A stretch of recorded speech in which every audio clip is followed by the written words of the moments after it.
namna selle thérapie depuis Conakry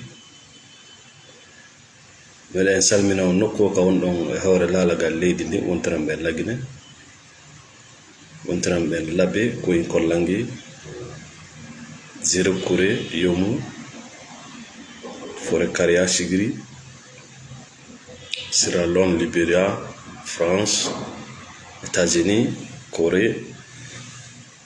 Meren salmina on nokko ka wondon. Merci Madame Diallo Hassatou. Merci Monsieur Ousmane. Ara yewtere men den hande ko yewtere mawnunde bana adamon yo watta yila e ko won mo aninde kala ko won ma aninde no maccindinde ma fillito kala ko won ma aninde no maccindinde ma what worry you master you. C'est-à-dire kala ko won ma aninde no laamima ko ɗum bana adama ndu duwa suɓade ko hon ɗum yewtata, ko hon ɗum gerata, ko hon ɗum habborta, ko hon ɗum rewata.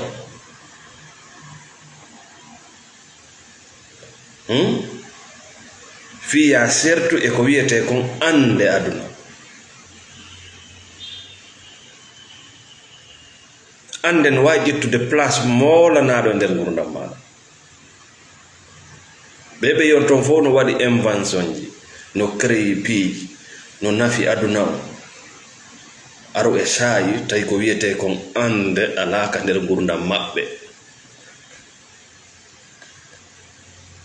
Nde wonno hande kadi ko honɗum aroyta, ko honno mi woniroyta, ko honno mi gerdata.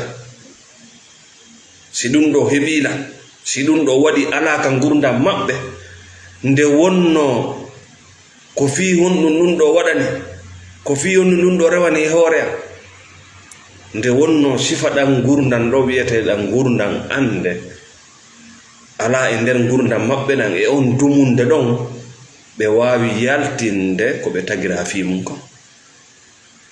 Ɓe wawi yaltinde ko woni nafude adunan kon hande. Kala ko anima no laamima, kala ko won ma aninde. Ko ɗum waɗi kenen tan laawol ɓurgol raɓɓidude ngol fiya wawa waynodirde probléme ji gon ton e muskilaji gon ton ko ya ƴettuɗi wonaɗi probléme.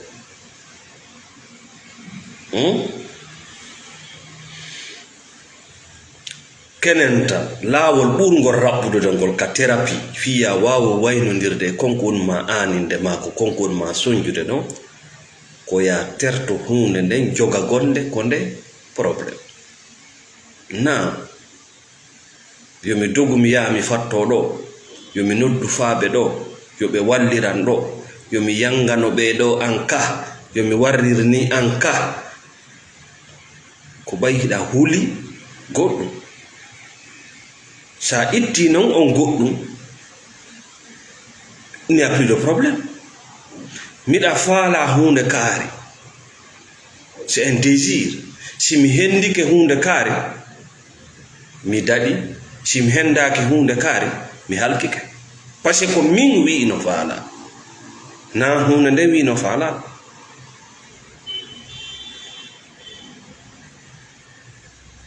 Miɗa habbi hunde kaari, si mi komi habbi kon ari mi daɗi, si komi habbi kon araɗi mi halkike. Par ce que ko min habbi hunde kaari wona hunde kaari habbila. Donc dans la spiritualité koko nanɗo mbiɗa yewta fi mum ɗo ko honɗum neɗɗo duwa famude. Piiji gono ton ani nayi ɗi bana adama hino metti ka tawata ala e saayi hunde nde ala mo aninde, mais no wawi gasude, hino wawi gasude.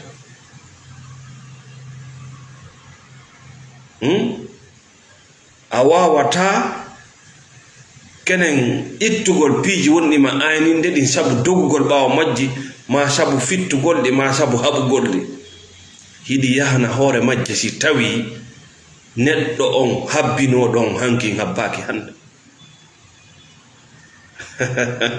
oui mi yi yimɓe ɓe nawnare muti e ɓandu mum few noon hara wona lekki sabu tum ɓe dogi ha ɓe inni joni ɓe tertike ɓe ɓuttini ɓe dogi ɓaawo docteur moccoɓe windoɓe ha ɓe jooɗi ɓe taɓay woɗɗum lutta ɓe jooɗi ɓe jokki haaji maɓɓe ɓe itti ka hakkille maɓɓe nden nawnare no wawi ɓe warde ɓe itti ka hakkille maɓɓe wurinna hiɓe nawni c'est ce qu'on appelle la guérison spirituelle no woodi piiji ɗi ala e taaga ma kala hunde tawde a wata nde waylude si a accinde no nde woniri noon an a wayloto ɓe ndikki ko jelo heɓi muskilaji probléme ji ɓe yaha ha ɓe tawa vraiment ɓe ronkiti ɓe jokka hajuji maɓɓe probléme o yahana hoore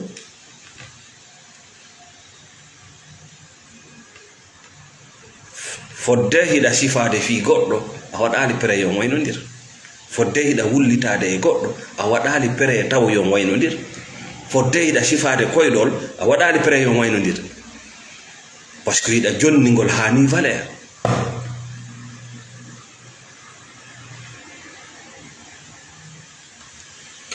partagez le live, mettez le cœur. Oui, dans la spiritualité, what worry you must you. Quoi non, andi anda kade. Unde kala ko anim mano lami ma.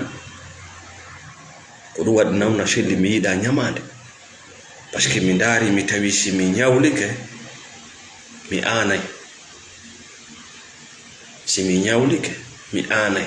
Donc si mi ani mo mi nyawli on no lami la.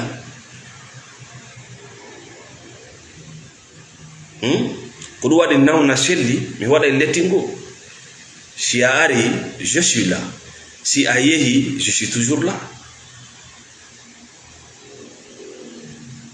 Merci Fatou Diallo, merci Balde Pay Kompouri tampinali en sona konko jogiɗen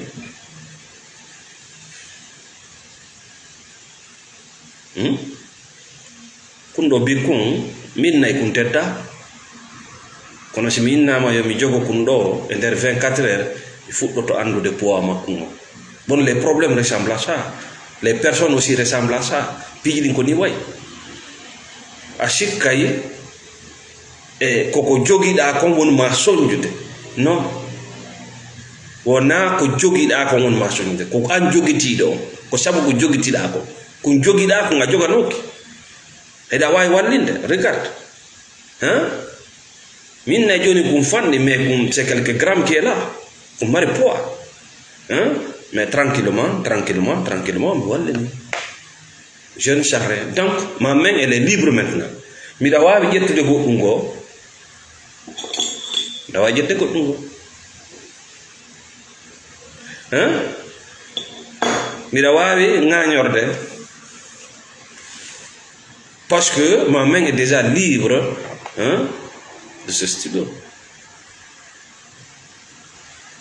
Merci Mamadou Sarafou. Donc what worry you hunde kala wonde ma aninde master you hinde lamima point bas. Il est très bon de sortir dans la mafia, dans l'escroquerie, dans l'abus de confiance, dans la prostitution, dans le vol, parce que ko golle ani naydema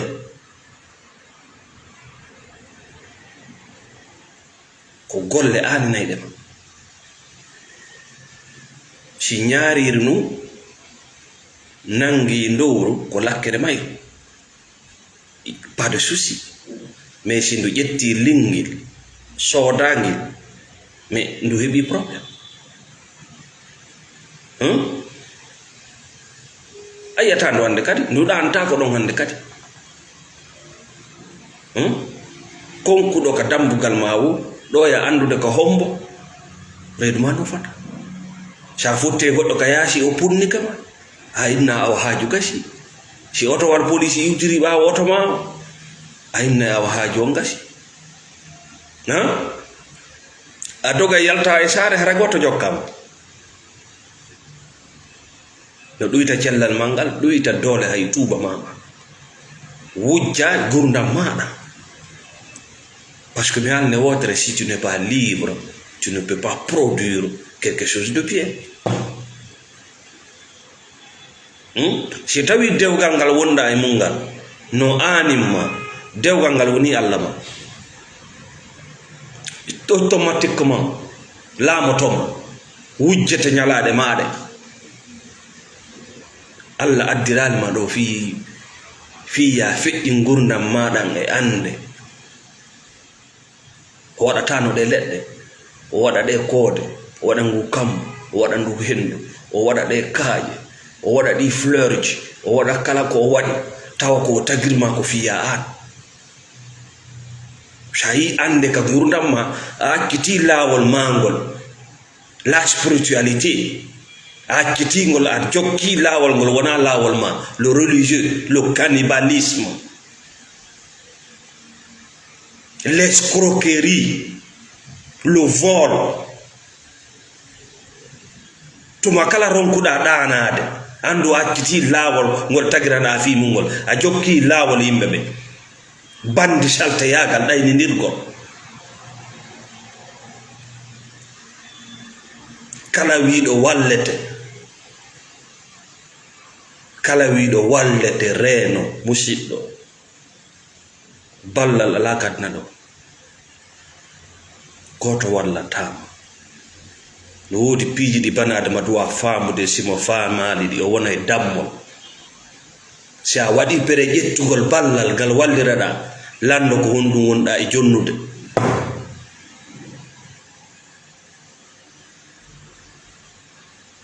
tuma kala naɓuɗa jungo ma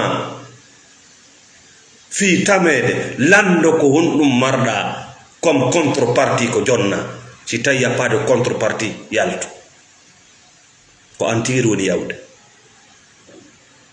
tuma kala jonnaɗa goɗɗum lando ko honɗum konko jonnaɗa ɗon arani ala giɗo sona Allah kala wiɗo o wallete ko beppane a faamoyay non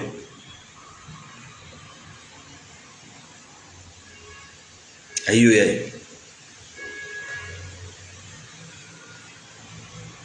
donc aray dans la spiritualité a wawata wurde gurdam newiɗan si tawi a faamali o équilibre ɗo c'est-à-dire si miɗa jonnude ko honɗum artantalan si miɗa ƴettude ko honɗum mi perdata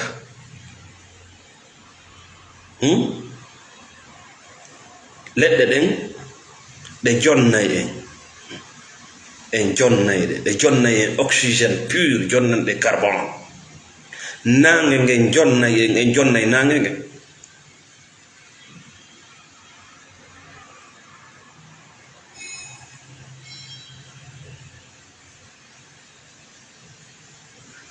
c'est ce qu'on appelle la spiritualité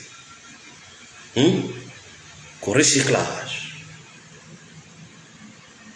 ko ɗum waɗi kala ko waɗata andu no arde sila faala wadde goɗɗum ka aduna etto tawa koko moƴƴi parce que no artude cercle ɓen takkarma koko yehi ko gartata koko yehi ko iwi honto e ma artay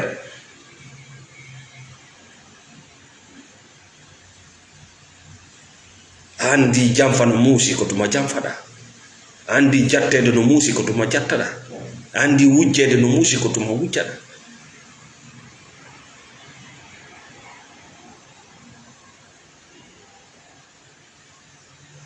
donc ara wi what worry you must you. Donc si tu ne veux pas souffrir, ɗaɓɓi to winda ko honɗum wollan aninde waɗu kayum winda hande winda piiji wonɗima aninde ɗi gotu gotu fuɗɗora ɓurgu jannude ko ara e ɓurgum fanɗude ko mais siɗa ñawdude noon hande kadi ta sukku ko bimbi goto y a pas de magie, tout est travaillement fuɗɗora tosokoy koy mais ka windugol fuɗɗor janiɗi koye tosokoy ɗon fuɗɗoɗa baleyde koy ko koye janɗini giiɗa dogana e hoore mum par ce que sa itti toso kun kun a itti toso kun hikki kun ɗon kun janum kun ala ka daro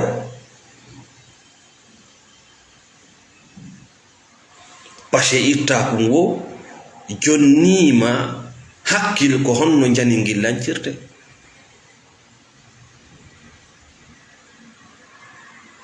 ah oui c'est ça ko be anda hiɗa gayna hiɗa wawi waɗande horma o ta yiidu e baatini o ƴettay wala hunde ko jonne ta yiidu e moccowo ko bilejo suuɗi e nder diina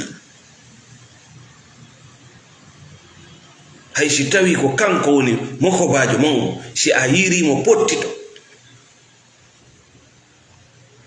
naafi ɗum diina ma kan gaddira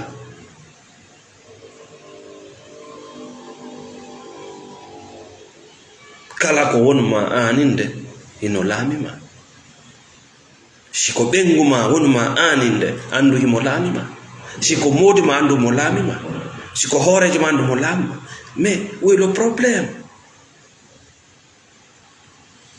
C'est très facile. Letting go is very easy.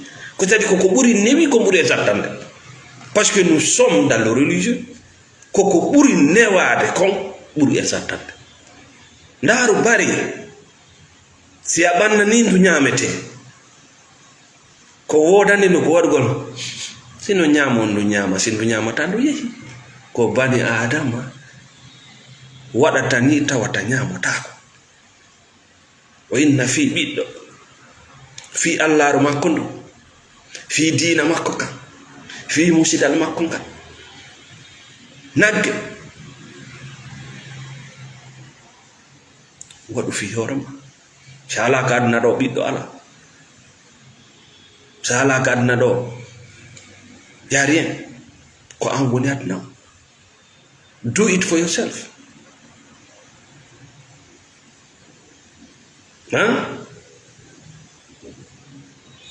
ɗum fuɗinay naafiɗan kaako e ɓernde goɗɗo fuɗinay sirku e ɓernde goɗɗo fuɗinay jaasere e ɓernde goɗɗo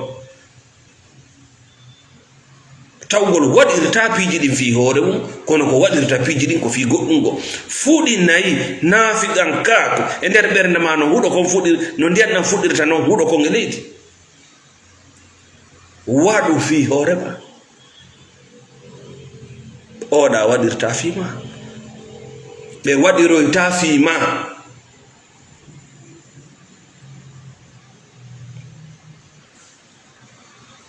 kala ko animma no laamima ko ɗum waɗi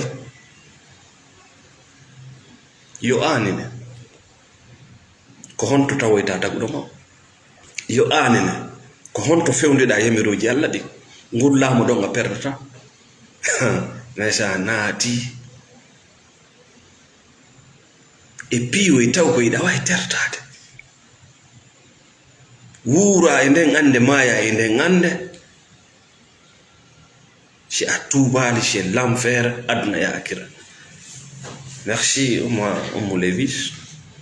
What war you must you mi falaka ñamande parce que ñamande aninay mi falaka toragol parce que toragol ko delengañaga ah oui quémander sur la délinquance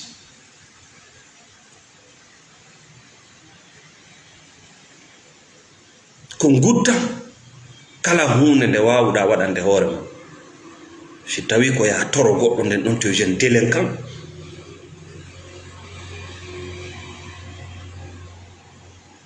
Les gens peuvent te faire des cadeaux. Accepte les cadeaux. Mais ne commande à personne. Ko tawata hunde da waɗande hoore ma. Ida wawi soodande hoore ma crédit. Da wawi soodande hoore ma paɗal. Da wawi soodande hoore ma téléphone. Da wawi soodande hoore ma ñirña. Ida wawi. Si wona ɗum Allah ma on ko lowɗo. Ida wawi. Ida wawi. You can do it. Ida wawi. Ida gayna.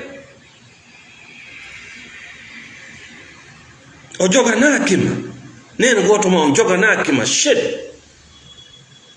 Islam joganakima hay fus. Adna on joganakima nothing. Goto joganakima goɗɗo. Ko an jogani aduna o.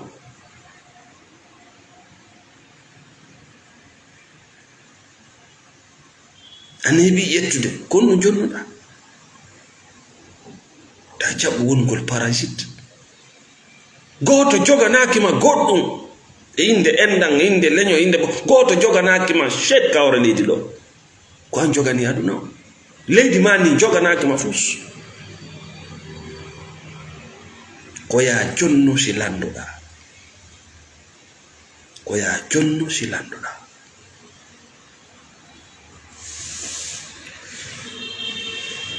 Ɓiɗɗo ma on joganakima fus. Hay fus. Ko an suɓi heɓugol ɓiɗɗo. Na kanko suɓi argol ɗo. O joganakima putere. Ko an duwa remde mo ñaam. Ko an wino faala ɓiɗɗo.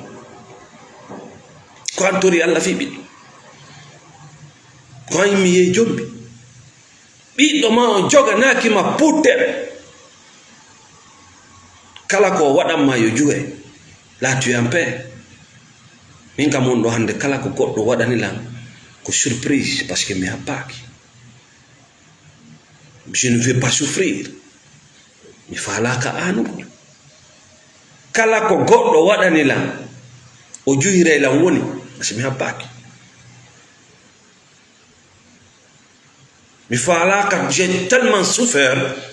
Mi falaka tampude plus, je veux plus souffrir.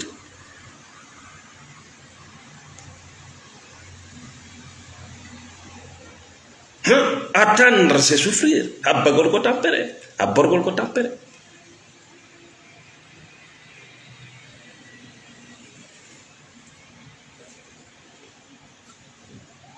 Haray kenen lawol ɓurgol raɓɓiɗude fiyo bana adama waynodir e muskilaji probléme ji sonjaji wonɗima sonjude ko tertagol ngol miijo hiɗa mari probléme. Terto ngom miijo d'abord ka miijo ga d'abord terto ngom miijo no mi da mari problème, j'ai un problème.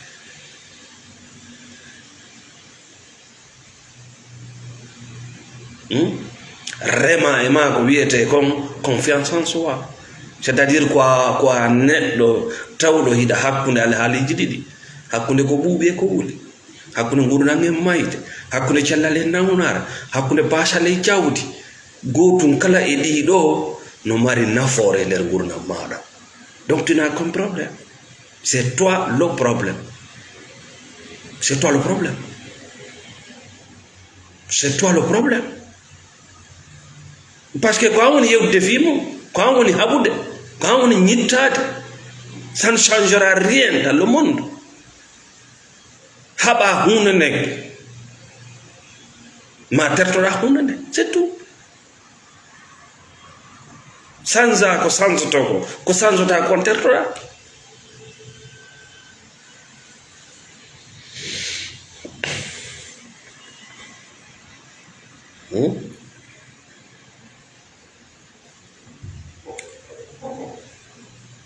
Joni non, merci Malal Fafaya, merci Balde Paykoum Bourure, merci needi ndi buy e meɗen ne irani ira doit change de paradigme gonɗon changegol paradigme waylugol ngandi wawandi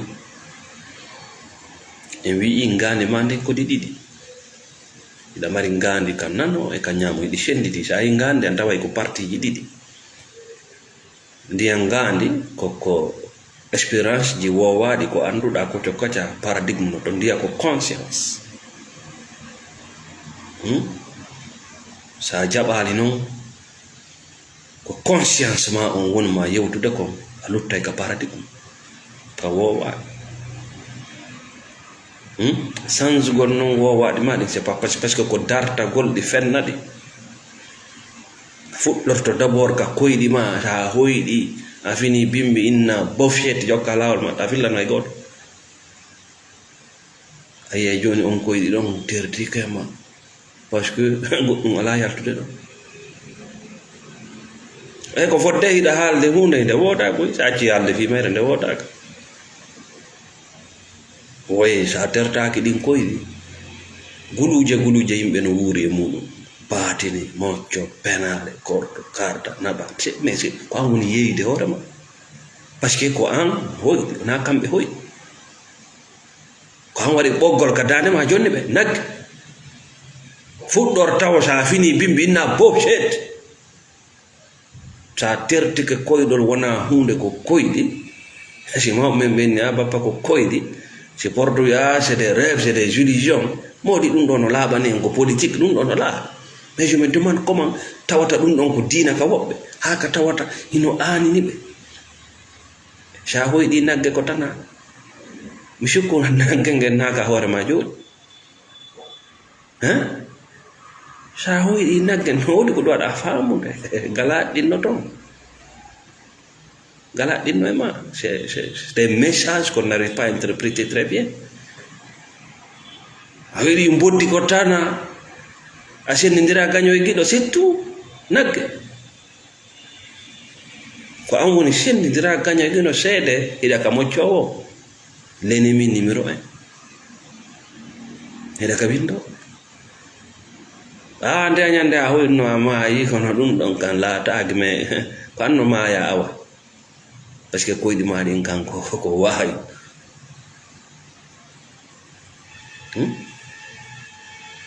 bon, changer le paradigme, c'est très simple. Mais c'est pas facile. C'est simple quand même, mais c'est pas facile.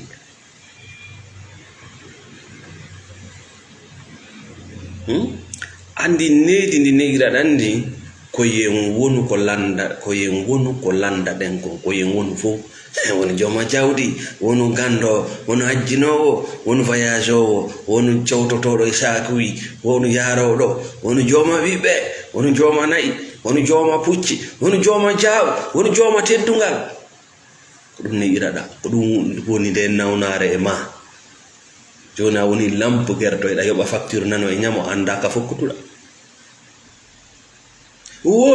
wonu dans la spiritualité na ɗum landaɗa ko wota wonu ko ɓe nodduma e mum ko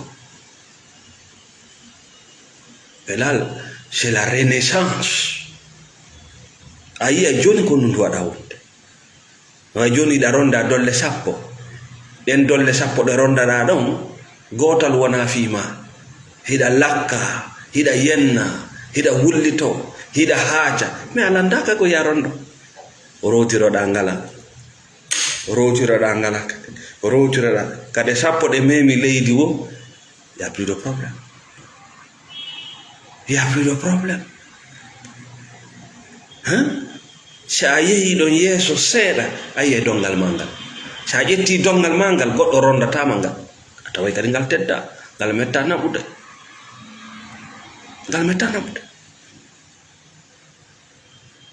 rondaniɗo hoore mum e rondaɗo na yaadu woturu yarata. Merci Ousmane Sow, merci Sanou, voilà ma ba, merci. Si a rondani ke hoore ma ko dongal ni metta naɓude mais si yimɓe ɓe rondima ko ɓe rondottako konko kamɓe ɓe rondottako konko ɗum ɓe rondani ko goɗɗo rondottako konko ɗum o rondani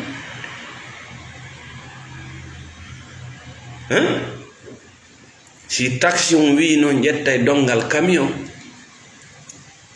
seke ko yiyetake dongal ngal wallinte hoore kono ko yiyetake ko dum wadi goto ala ma yiwde parce que tu es là à payer des factures et des factures oui quand der jawdi ma y a des gens qui vivent très bien quand der yangi ma y a des gens qui vivent très bien be wuri ngurna fottuda nagge konko wonda wadande yimbe men don c'est bon mais andu si a tawnorali hoore ma ton ɓurnora hoore ma ko a nagge ko ɗum wonɗa hoyɗude ɗon ngel nagge nge yiiɗa ɗon c'est toi ko ɗum waɗi siɗa yeyiɗa jooɗi ka moccoo kadi ko nagge ngen non nagge ko ɗum yiɗa wujade ɗen coofe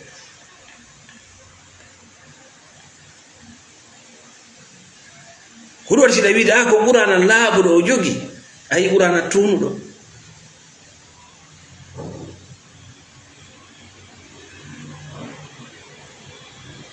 ɓurana ɗiɗi ala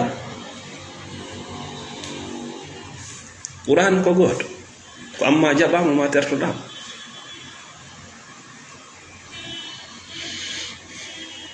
Younoussa Diallo Amadou Telemile merci donc garay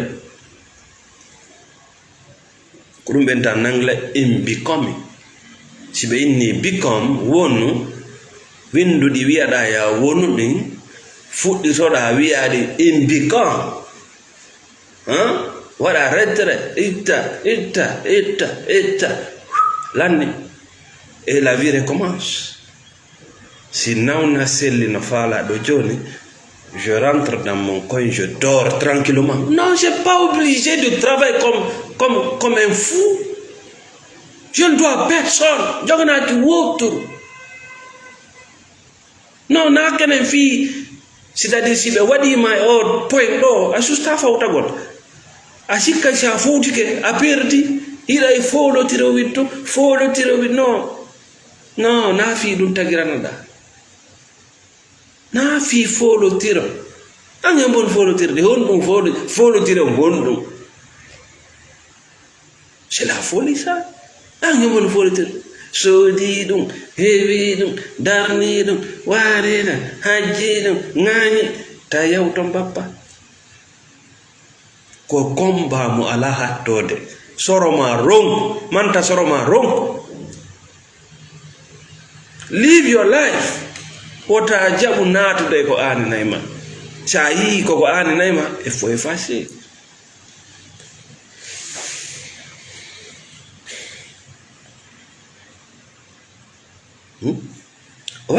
ida konno anditirta ko adum ko tuma goddo e musiddo ma fuɗɗi noddude ma enna awa andi de gaari en waɗi hunde gaari awa andi de ɓeyɗa hewtiɗa andi de ɓeyɗa hajjiri ni andi de wona benwal wona jojo andi de enen kadima andu ko aɗum ko ma galaɗe sina ɗum a haalana yotiki hey ko haɗi an yahana konko wonɗa lan noddude wiya an ko haɗi yahana kaari hajji ko waɗi hajja kaari darni ko waɗi an darna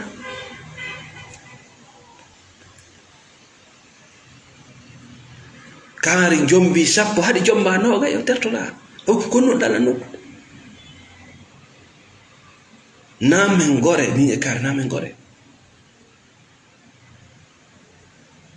o namen gore ɓedarni darayda yalte e ndon suudu huɗo haminete fof goɗo gon fof ko a lampu gertoru original numéro 1 ko ngen nagge wonɗa hoyɗude ce sont des messages spirituels de ta vie mais tu n'arrives pas à comprendre ɓenna ko ñanne nagge ñanne ko hoyɗuɗo nagge ngen woni ko galaɗe maɗi no fuɗude an hoyɗuɗo boddinde ka sennidira kañum e giɗo an hoyɗuɗo bebbe ko a bebberi c'est tout c'est des messages sont clairs ko ko poubelle sa hoyni peppe message wi ko woni poubelle dewgal mangal ko poubelle fo no andi ko wonder to fo pare yippa ton décision ji mum inna ko jawdi ay peppe ko jawdi tani hakkille ma den junnita beppe ko jawdi dai sa hoydi hida borti hida hersida hida hoynde dadi ka moƴƴanama hida bugade tuba ka moƴƴanama ka wirtotoɗa hida suuɗade waɗa goɗɗum ko tawata si feeñi moƴƴanama ko ɗum wonɗa yiwde ka koyɗi ma ɗon hida ɓordi c'est-à-dire le corps nous parle, la spiritualité nous parle, Dieu nous parle tous les jours, mais les religieux, les démons, parce que quoi fenande be wuri ils ont transformé ça comme ça huidi dewa étagiana ça huidi dewa fel ça huidi hida wira c'est pas autre chose que ala nyamude ko moƴƴi vitamine lanni ka banduma vitamine E vitamine B12 kal lanni hida jakka tummaro mayda gollaw ko feeti yaw sanza alimentation ma un peu de repos un peu de sommeil dabba ka hoyna dadi loyta stress ay joni c'est tranquille ko darnata ƴiƴam maɗan kon no manque sike a hayfi ko message reyi a hayfi bandi a yaali nedda to seeɗa ɓe nana kaari wenganama ndiyam mo haalanima ɗum innu change ñametema ɗo yahay tumɓe wenganamo ndiyam goɗɗum ala ton gori ala ñamude no weela kono a taway no hirsa nayi wo ko sadakaji har kañum tigiri no weela no kooƴa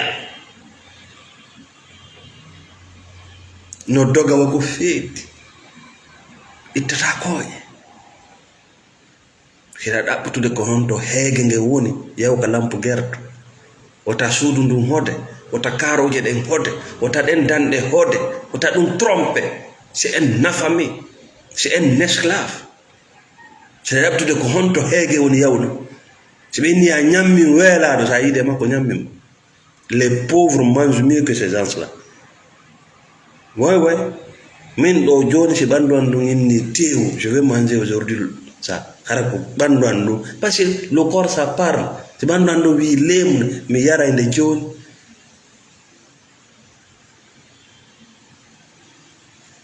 lampe gerto susata ɗum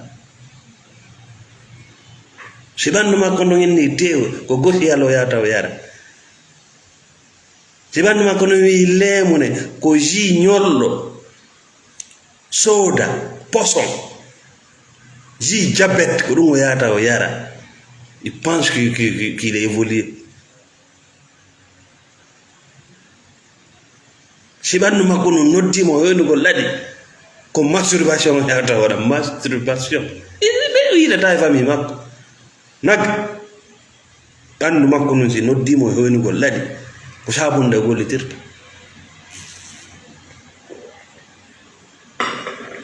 kon ɗum hewtinimo ɗon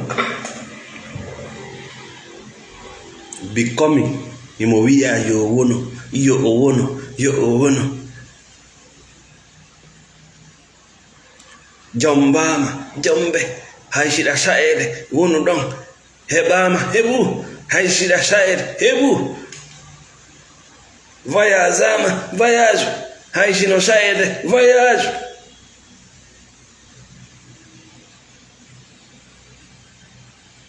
nafa ɓandu an ɗum si noddilan e ɗanagol en plein 14 heures mi woƴƴita e gadum han kuɓɓi ɗana ameme hey ko an sattine si ɓandu an ɗum noddilan yaltugo découvre aduna on voyage je voyage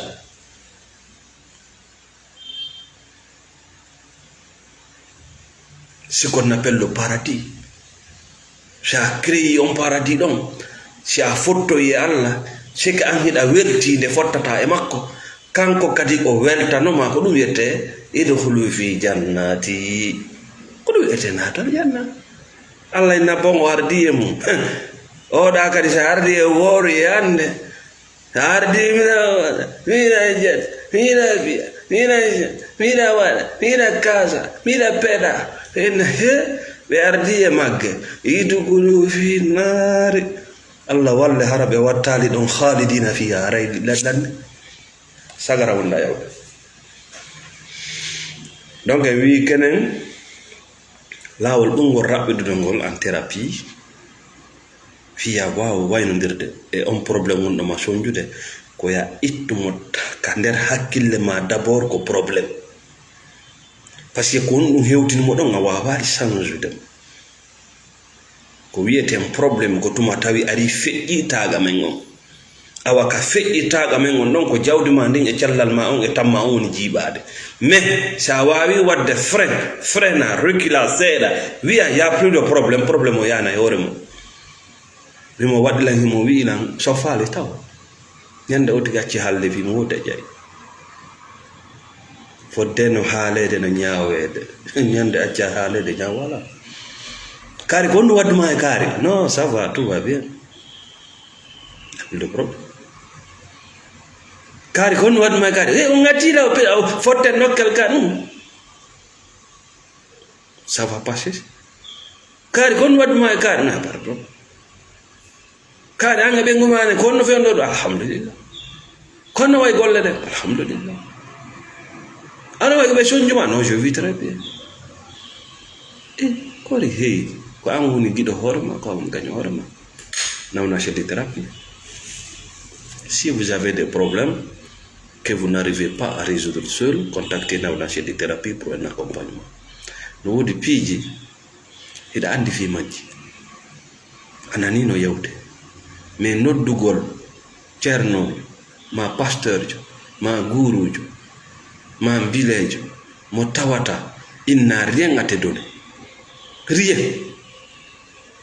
hara ko woni golle makko ko ñaawore ma ɓiirgol makko ça va pas payer min mi andinte woni tu es capable hiɗa kay c'est-à-dire hiɗa e nder ngayka hiɗa wiide wonɗo e nder ngayka yo walle yalta ko non waɗi ndaaru mo alaka nder ngayka o haalante ko honno woniri kanko o ƴawiri o hollete ko honto o tippi andi ngayka fof no mari ka tippete namo kala noon andi koy lando aso o kolordu parce que o ƴaway o jiipoto min waɗi rakka bata min yehi ha ka pete min ƴawi ɓe junnitiri men hoore nden kadi min yehi min ƴawi kono won taƴito ko cikoɗo taƴiti wonde no taƴitiri ko yewtiriji ɗi nanata bimɓe mais sa andinaka hiɗa gayna hino yolnene naɓu koyngal ngal awalke sa itti ɗon ta wota ittu ngalɗa koyngal de ha anda ngalɗa lanni joɗade fewsi itta ngala il y a pas de secret dedans mais wonɗo ka nder ngayka koyo mocce himo ka nder ngayka koyo winne ɗum ɗo no harmi no dagi kanko mo ka nder ngayka koyo jonne biniri kanko mo ka nder ngayka koyo jonne tar mais kanko e ndun ɗon ɓe yaltani kanko e biniri makko kanko e talki makko kanko e mucci makko on fof hiɗon nder vous souffrez tous parce que koye mbuy koye maji koye araɗe o ittata dépense mbuuɗi ɗi addata ɗin si ɗi araɗe ɓengu makko ñamata tew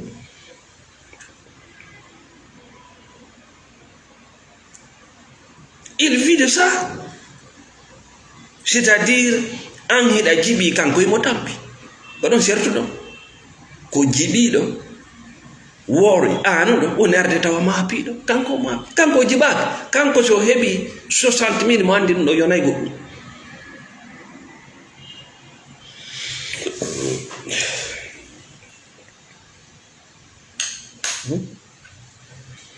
waray noon wattangol yiila o aduna mo wonɗe mum ɗo reeno e ballal mi wallete woni moi ça fait maintenant 15 ans si goɗɗo wiilam mi wallete woni koye mi dogu susta avocat jo mo mi atti ƴettude ko ɗum waɗi si mi accitimo c'est avec ce mot je vais t'aider je dis non monsieur non maître alalam wallude Je te paye pour ça. Et j'attends des résultats. Mais yoɓay leerji maɗin pour obtenir des résultats. Donc enen en wawata yadude. Tu ne peux pas m'aider. Tu ne peux pas m'aider.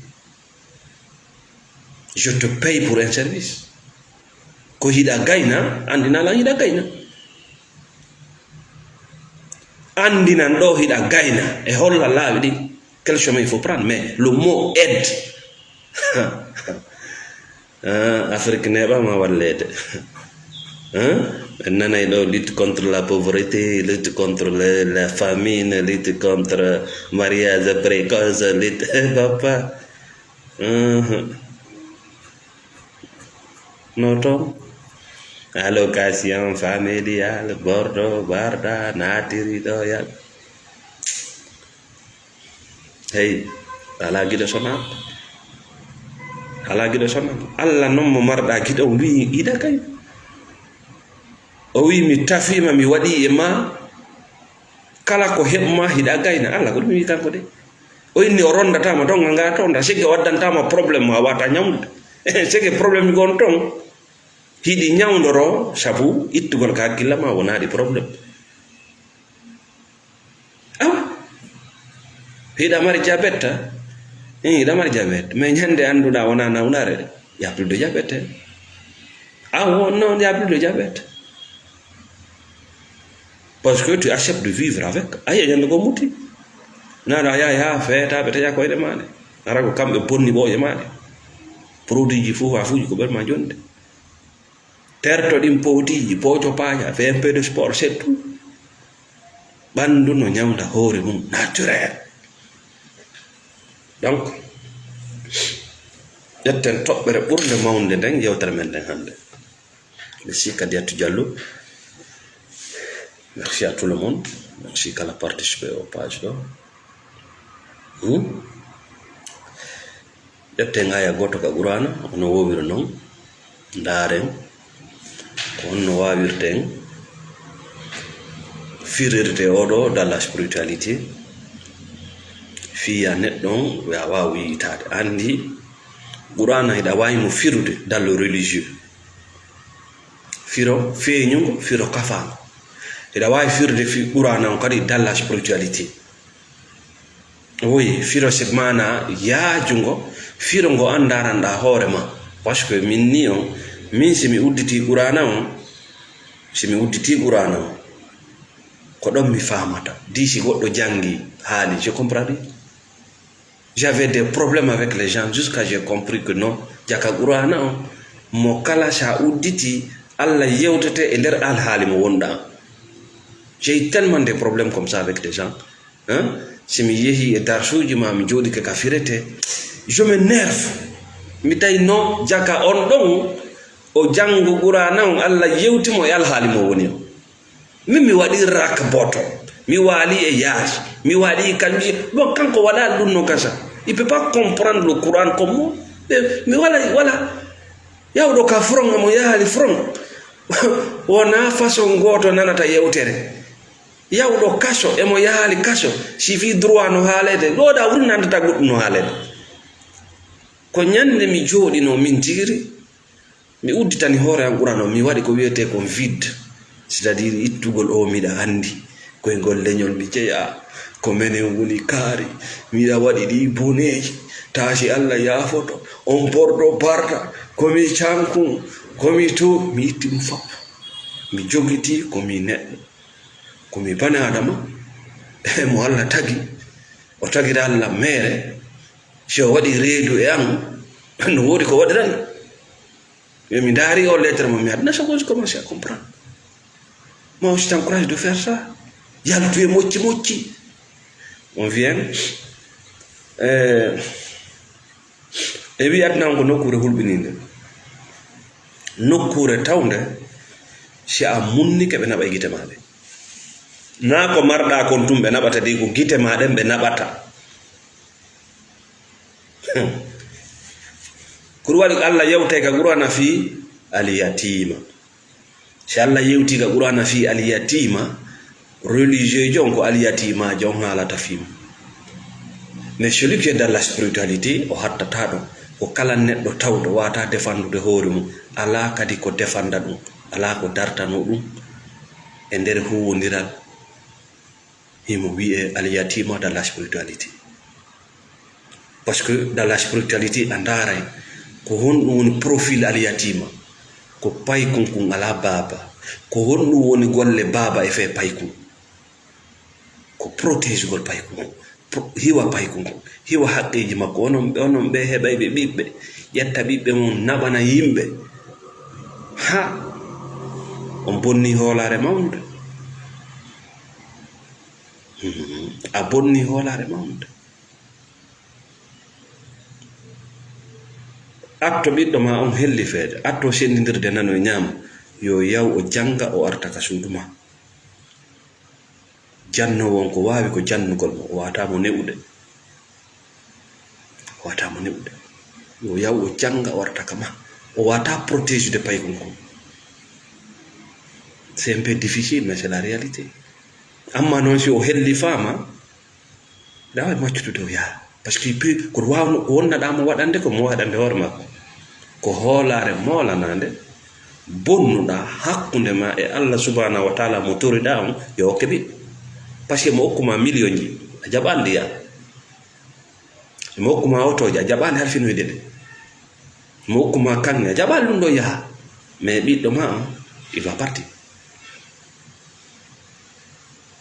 Ko ɗum sa tawi ɓiɗɗo no yenna bemmum no beebina kikalajo ta ukkoton taw ha jentoɗa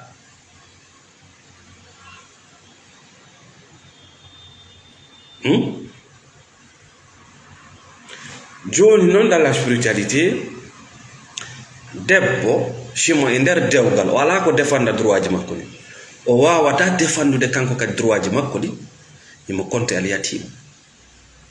Suka simo e nder sukan kakuyagal makko o wata hiwde haqqeji makko ɗi himo ɗanninira dinaji himo ɗanninira netiji o wata défendude haqqeji makko ɗi kala ka o naɓata jawdi makko ndin e tam makko on haray mo konta alyatima parce que kanko sikkay koye moƴƴi woni jonnon Allah wi'e ɓen yimɓe inna allazina yakuluna amwal alyatima ɓe won ɓe ñamude jawle alyatima ɓen zulman e toon ha hiɗon mari probléme sa yehi ka religieux ɓe yahanayi kumpay kon alyatima on gum ɓen mum maayi ndondi senda halfina goɗɗo o ronki jogorade no moƴƴiri kamɓe ko ɗon ɓe yahata par ce que si ɓe feƴƴi ɗon a yiyay si o feƴƴi ɗon o naati ka firo yaajugo dalla annan o nangoto kala hunde de bana adama ƴettirnde sabu jonnutugol nde haqqe mayre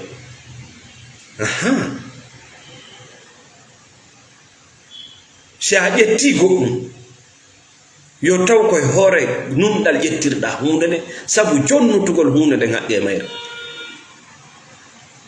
Si wona ɗum si tawi neɗɗon wawata arde hetta ko ƴettuɗa kon e jungo makko e hoore doole sabu défendre o wata défendre droit ji makko ɗi ko jawdi alyatimajo ñamuɗa ɗum ɗon noon woni ko golloma woni ko ɓenguma woni ko suka wonɗo haylorade ni penale no naada ka hoore makko ha ngaɗi mo wirda e probléme ji ɗi concernama kala mo ƴettuɗa jawdi mum a jonni taalimo ko jawdi ndin ƴettira kon yaakuluna amwal alyatim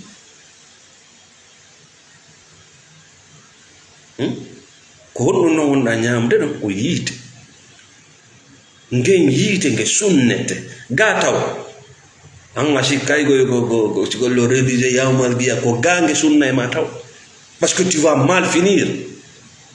Ndin jawdi ɓengumadi ƴettuɗa ɗon ndin jawdi golloɓe ma hiɗa andi ko jelu duwa yoɓɗa yoɓde gollo ma hiɗa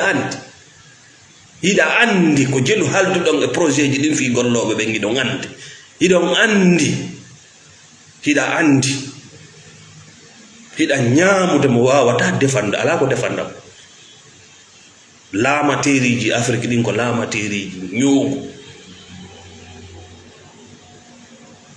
ɓe wata defandude ɓurɓe lowde ɓe bal ko ñaamoɓe ɓen hiwete ko toñoɓe ɓen hiwete wo ko kohoɓe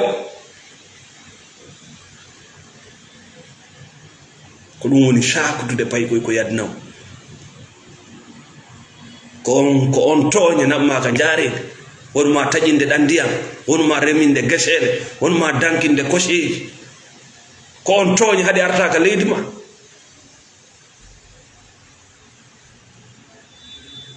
ko al yatim ala ko défendre. Donc il faut rentrer dans la spiritualité rotirera bete ke ɗen dolle tawɗe santore garta pa ila hande a wawata no rotirade ɗen dolle si tawi hiɗa ka religieux hiɗa ka neediji kala wiɗoma ko aɗum inno wona aɗum tu te libéré. Problème on faut c'est l'identification comme nde fedde wonami ɗum ko aɗum parce que c'est là ɓoggol ngol ko ɗon woni. Quand tu s'identifies à quelque chose tu vas payer.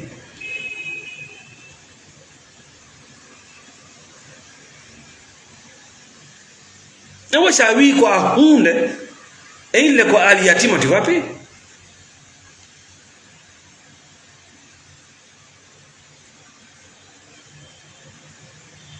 Fillito kala bana adama mo wawata defandude intérêt makko on ala kadi hay goto ko wawata mo waɗande ɗum ɗon dans la spiritualité ko yatima o wiyete. Andi spiritualité ko yiyotako kon ko yiyotako kon ko yiyotako kon ɗum ɗon no buumani buy ko ɗum waɗi si naafigi no ɗuuɗi ko addi rewgo sanamu ko ɓayi ɓe sutaaki Allah. Allah koko yiyotako e makon ko ɗum o peesoyta anni e maɗen ko ɗen peesoyte yalte ko ɗum waɗi si Allah inni mo yaawi ñawoore ko yiyotako e makon ko an e min yiyata kon ko ɗum Allah kañum peesoyta nde wonno ko mo en wawata yiwde kadna ka ko tawata kon ala forme ala dimension ko ɗum woni doole ɗe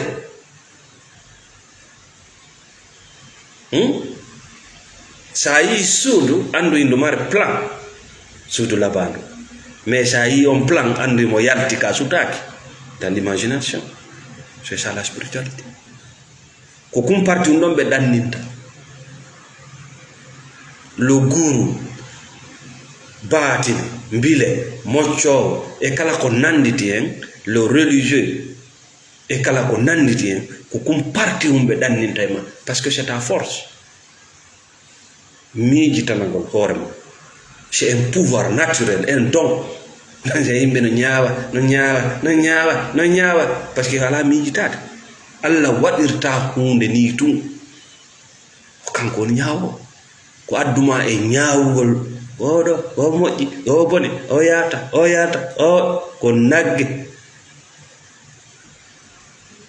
par ce que sa miijitike a anday ko honto yalti si a faalaka changea mocco continue lotagol bini je continue mais à la fin ça va te coûter de la kiné. Donc jiltoɗen yewtere wotere nden debbo o wata defandude hoore makko ala kadi ko defandanama ko wi'oɓe ma moodi ma ko aljanna ma on hara noon ko ɓen wata mo defandu ɓenna moodi ma ko aljanna ma on shirku deb gorko tawɗo e mo e position de faiblesse hakkude makko e ɓengu makko ala ko defandama on kadi ko alyatima position de faiblesse iɗon e leydi ka tawata ko debbo on jonna priorité debbo utilise en position de priorité de force o tooñe ko aliyatimajo wayi ko aliyatimajo o tooñe e jawdi ma ndin o tooñe e ɓiɓɓe ma ɓen o tooñe e haqqiji ma ɗin par ce que himo e leydi ma himo e position de force ka tawata an ala goto ko wawata ba defande wona état ka wonɗa ɗo wona musidal ngal wona hay goto donc moɓugol ma ɗon yalta ko a aliyatima gollowo tawɗo ala contrat de travail ko aliyatimajo tawɗo boss ma no wawma wadde kala ko faala après les 6 mois 7 mois o dampe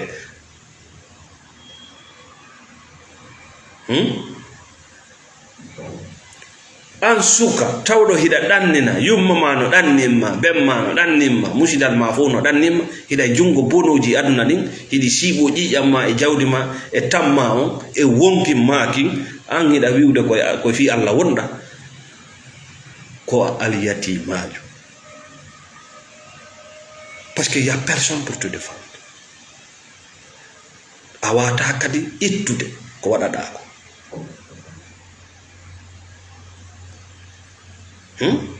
donc merci Mamadou Asmiou Ousmane Diallo ɗon haray ko lannode yewtere men faamen nde toɓɓere ɗo ka diina moƴƴa tuma kala fottuɗa e bani adama ƴettuɗa goɗɗum e gurdam makko anduɗa kanko mo ƴettanɗa il ne peut rien e goto kadi ala ko wawata mo jontude haqqe e makko a fotti aliyatimajo hiɗa naatira yiite sabu makko hiɗa naatira yiite jahannama gadna ɗo taw no wodi yimɓe Allah no sokki ñabbili e maɓɓe docteur ɓe jiiɓiray ɓe wonagge hirsange ɗo ɓe mayde wattan ñila c'est de l'enfer de ko sa Allah no faalama laɓɓinde hoya hewtude to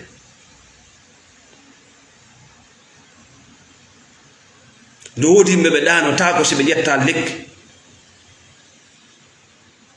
c'est de l'enfer ko ɓuri hewde no wodi yimɓe ɓe wirtoto wirtande nde ɓe wata sifanade goɗɗo c'est de l'enfer wattan yiila e ɓen victime ɓe wattan yiila ɓen tawɓe y a personne pour leur défendre wattan yiila e jawdi aliyatima mais ɓe inni aliyatima yeehi ka religieux a lutti kus. Tu dois dépasser ça. Comme oui encore. Sida e nder kaso sa udditi urana Allah yewtete ka nder kaso to yewtere kaso. Sida waɗi rak botton hida e basal hulɓininga ka tawata batterie ma on décharge sa udditi urana Allah ko ɗon yewtay ma. Sida e ley climatiseur yewtere ɗon kadi no ton. Yewtere ton no ton. sa jangi non wurana raka poto ajata e fedde anday sa c'est zéro ça ajata e hoggo parce que Allah monda rewde on ko infini ko banduma non woni limité mais ruhuma wonki maki jakka ko infini hein oui karu kasma ala hattode noy ko cankun iwata yuppoto ka maayo e ko wullitade fodde ko kun cankun si kun hewti ka maayo c'est l'infini inde ala ɗon ñañaña kaña jasere woɗɗa ka iwi donc lannode yewtere men menen weltani kala ƴettuɓe tammu jenti nawna seli merci Alpha Omar merci Boun Souleymane Ba merci à tout le monde menen weltani kala wonɓe sponsor de oɗo page kadi nokku kamɓe woni nder aduna o menen weltani kala wonɗo men windande monsieur Salut depuis la France menen weltani kala wonɗo men noddude wonɓe Belgique wonɓe Hollande wonɓe Corée wonɓe région ji ɗi foppe nder Laguine wonɓe Mandiana Konkoy Elhadji Bano wonɓe Kollangi wonɓe Zere Corée, wonɓe Freetown, wonɓe Liberia, wonɓe Côte d'Ivoire. Merci Lauratou Baldé, merci à tout le monde. Merci, salam alaikum wa rahmatullah.